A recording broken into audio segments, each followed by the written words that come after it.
तर मित्रांनो इकडे बघा, ही चारा हिरवागार पाला चारा, हे कापूस, हे सगळं अखरान कापूस हिरवं, हे मोकळ्या शेळ्यासाठी आपल्या आणले चारायला. तर इकडे बघा शेळ्या त्या लांब गेल्यात, भरपूर लांब गेल्यात. असा जवळपास 7 एकरचं शेतही रान आहे.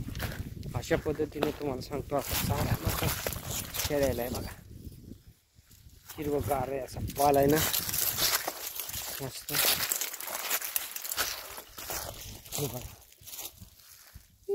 येत आपल्या शेळ्याचे असं भरपूर चारा आहे.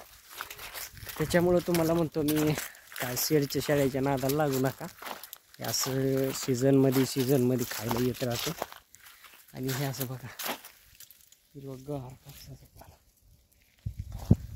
असं एवढा पाला राहतो खायला ताट, भरपूर शेळ्याला खायला आहे. मित्रांनो त्याच्याने जर करायचे असेल शेळ्या तर काय घाबरू नका, करून टाका. आणि माझ्यावानी फिंडा, हे बघा डब्बा काठी निवांत. बाय. व्हिडिओ लाईक करा.